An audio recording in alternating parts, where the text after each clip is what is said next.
Nessa videoaula, nós vamos ver e tratar sobre a técnica de adensamento do concreto, né? Então, inicialmente, o que é adensar o concreto? É o processo, né? É uma técnica que visa a eliminação de bolhas de ar do interior do concreto. Basta lembrar que um concreto, se ele contiver muitas bolhas de ar, muitos espaços vazios, ele naturalmente vai ser um concreto de menor qualidade e de menor resistência que o especificado em projeto. Então, o objetivo do adensamento é retirar essas bolhas de ar que ficam alojadas na mistura e na aplicação do concreto, né? E nesse processo de adensamento, a vibração é o método mais utilizado, porque se utiliza um equipamento que vibra para expulsar essas bolhas de ar da mistura do concreto.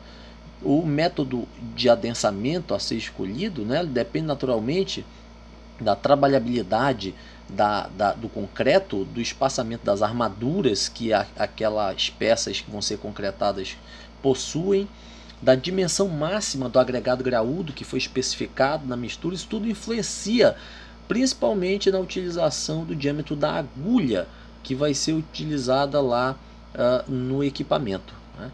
Então, nessa imagem aqui, nós podemos ver uma mistura de concreto. Ela tem cimento, areia, água, né, os agregados, graúdo e miúdo, mas também tem bolhas de ar, tem espaços vazios. Esse concreto ainda não foi adensado. Então, qual é o objetivo do adensamento? Expulsar o máximo possível das bolhas de ar ou de espaços vazios, enfim, refazê-los de forma, ou refazer a mistura, de forma que você tenha depois uma mistura de concreto muito densa, né? E, portanto, mais resistente, atendendo às especificações de projeto. Para fazer o adensamento do concreto, utilizamos geralmente um vibrador de imersão. Existem equipamentos de superfície, mas aqui o mais utilizado é o vibrador de imersão, que é um equipamento elétrico, né? Geralmente elétrico, que contém um motor, um mangote flexível, porque isso precisa ser movimentado de um lugar para outro na hora da concretagem, e a agulha de imersão.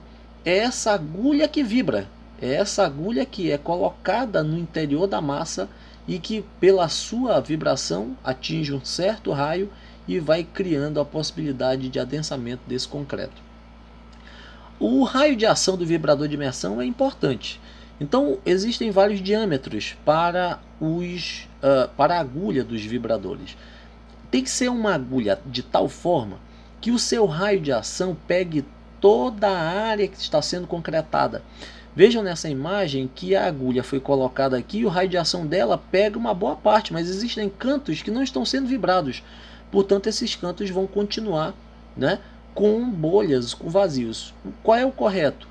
Usar um diâmetro de vibrador que seja de tal forma que o seu raio de ação passe, inclusive na sua frequência, passe da forma, de forma que aqui você tem toda a área de concreto, todo o volume de concreto devidamente vibrado. Então o raio de ação ele é maior do que a própria dimensão da forma, né? Aqui nós temos, no caso, um raio de ação insuficiente. Porque dentro da forma foram utilizados diâmetros de agulha que não permitiram, né, que todos os espaços de concreto pudessem ser vibrados. Então foram colocando o posicionamento da agulha dentro da massa, mas existiram locais que ficaram sem vibrar. Quando o correto neste caso é, se for utilizar um diâmetro menor da agulha, fazer várias intervenções próximos à superfície da forma e no meio, de forma que o raio de ação possa, inclusive, pegar o raio de ação subsequente. E aí você vê que não tem uma área de concreto que ficou sem o raio de ação de vibração e, portanto, da expulsão dos espaços vazios e das bolhas de ar. Ou a utilização de um diâmetro de agulha maior, que tenha um raio de ação maior do que a própria dimensão da forma e com um espaçamento tal que permita com que cada raio de ação da agulha ele seja, inclusive, tenha uma área de sobreposição com o posicionamento da agulha subsequente, de forma que nenhuma área de concreto ficou sem vibrar. Aqui você tem um plano de inserção do vibrador, então a forma, o vibrador não pode ser colocado só numa posição em linha, ele tem que ir sendo colocado tanto nas partes próximas à forma, como também na parte central do concreto, fazendo aí um zigue-zague que vai permitir com que a massa toda seja vibrada. E aqui o processo de vibração em si, a colocação pelo profissional durante o processo de concretagem, lembrando que o adensamento é um processo concomitante à aplicação do concreto na forma.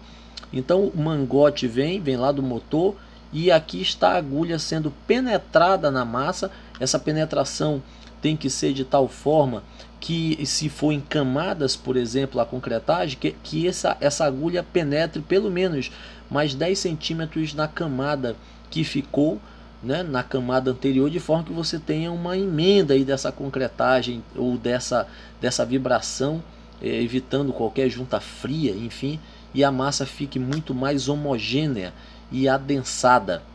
E qual é o tempo, professor? Alguém pode perguntar, professor, qual é o tempo necessário para cada posicionamento da agulha? Em torno de 10 segundos.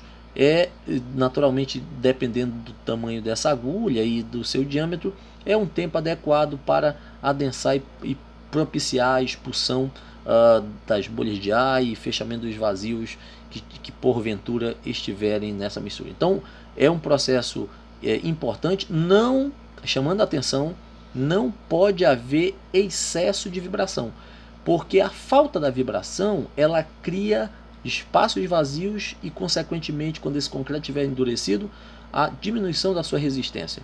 Porém, o excesso de vibração também é problemático, porque ele segrega o agregado graúdo da mistura e, inclusive, pode fazer com que a própria ferragem longitudinal ou uma ferragem de uma laje possa ficar afastada da mistura de concreto, porque vibrar demais.